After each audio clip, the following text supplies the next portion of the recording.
নমস্কার সবাইকে বং হেসেলে সাদর আমন্ত্রণ। আজ আমি আলু কুমড়োর ছক্কা রান্না করেছি। সম্পূর্ণ নিরামিষ এই রান্না। রুটি, লুচি, পরোটা, গরম ভাত সব কিছুর সাথেই খাওয়া যায়। নিরামিষ বা আমিষ যে কোনো দিনেই আপনারা এই রান্নাটা করবেন। খুবই পুষ্টিকর এবং সুস্বাদু এই রান্না। কিভাবে আমি করলাম সেই রেসিপিটাই এখন আমি আপনাদের কাছে শেয়ার করব। রান্নাটা করবার জন্য আমি গ্যাসের উপরে মিডিয়াম ফ্লেমে একটা কড়াইতে 2 টেবিল চামচ সর্ষের তেল দিয়েছি। তেলটা গরম হয়ে গেছে। এবার বাজার থেকে আনা মিষ্টি কুমড়ো বা লাল কুমড়োগুলো আমি একটু বড় বড় করে কেটে নিয়েছি। কেটে ভালো করে ধুয়ে জল ঝরিয়ে নিয়েছি। এই কুমড়োর টুকরোগুলো একটু ভেজে নেব।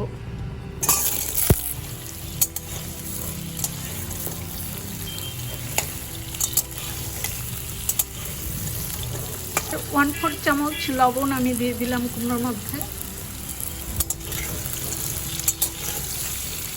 লবণটা ভালো করে মিশিয়ে মিডিয়াম টু হাই ফ্লেমে কুমড়োটা ভালো করে ভেজে নেব।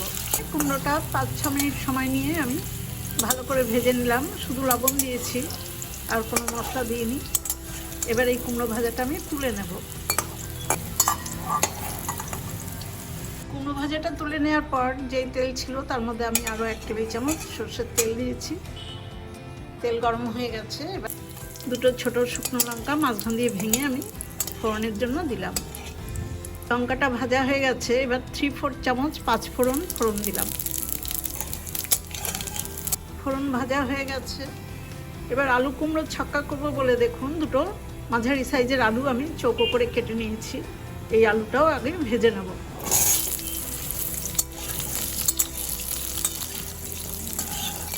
আলুতেও খুব অল্প পরিমাণে লবণ দিলাম। এবার লো টু মিডিয়াম ফ্লেমে আমি আলুটাকে একটু ঢেকে রাখবো। 2 মিনিট পর আমি আলুর ঢাকাটা খুলে নিচ্ছি। এবার ফ্লেমটা আমি মিডিয়াম করে দিলাম। এইভাবে আলুটা একটু ঢেকে রাখলে আলুটা খুব তাড়াতাড়ি মজে যায়। আলুর মধ্যে আমি 4-5টা কাঁচা লঙ্কা মাঝখান দিয়ে চিড়ে দিয়ে দিলাম।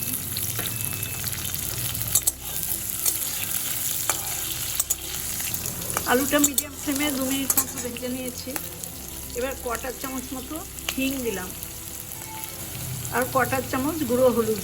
আমি একদমই খুব কম মশলায় রান্নাটা করব। গুঁড়ো হলুদটা মিশিয়ে নেওয়ার পর আমি 2 চামচ নারকেল কোড়া দেব।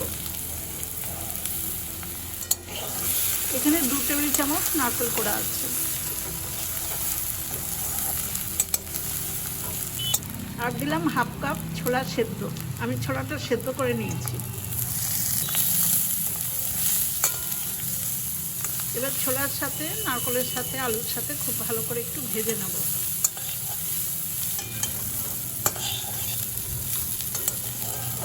নারকেলটা ভাজা হয়ে গেছে। এবার ভেজে রাখা কুমড়োগুলো দিয়ে দিলাম।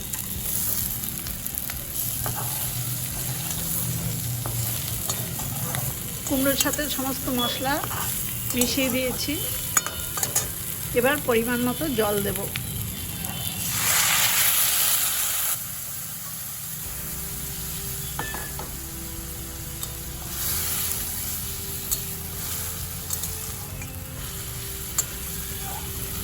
আমি 1 কাপ মতো জল দিয়েছি। আঁচটা লো টু মিডিয়াম করে আমি তরকারিটা ঢাকা দিয়ে দিলাম। এবার সেদ্ধ হওয়ার অপেক্ষা। প্রায় 10 মিনিট পর আমি ঢাকাটা খুলছি।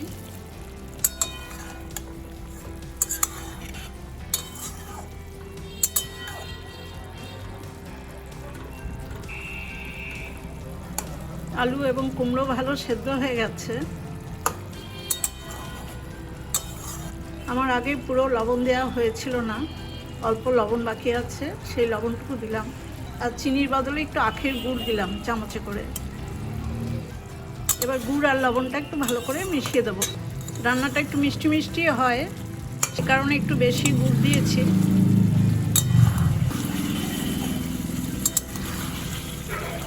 কুমড়ো আর আলুগুলো কিন্তু ভেঙে যাবে না, গোটা থাকবে, কিন্তু খুব ভালো সেদ্ধ হবে। মিডিয়াম টু হাই ফ্লেমে আরও 2 মিনিট আমি ভালো করে নাড়াচাড়া করে নিলাম, একটু এরকম রস রস থাকবে। এবার খুব সামান্য একটু ধনেপাতা দিলাম।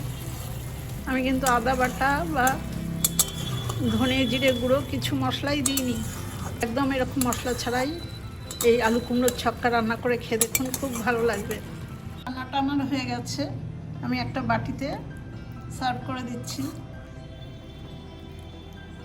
এরকম রান্না নিরামিষ দিনে খুব ভালো লাগে, রুটি লুচি পরোটা সব কিছুর সাথেই খাওয়া যায়, গরম ভাতেও খাওয়া যায়। আপনারা নিরামিষ বা আমিষ যে কোনো দিনেই এই রান্নাটা করতে পারেন, একদমই মশলা ছাড়া রান্না। আমার এই রান্নার রেসিপিটা দেখে আপনাদের যদি ভালো লাগে তাহলে আমার ছোট্ট চ্যানেলটাকে সাবস্ক্রাইব করে আমার পাশে থাকবেন, বেল আইকনটাও প্রেস করে দেবেন, লাইক করবেন, শেয়ার করবেন আর কমেন্টস করে জানাবেন কেমন হলো। সবাই খুব ভালো থাকবেন, সুস্থ থাকবেন, ধন্যবাদ।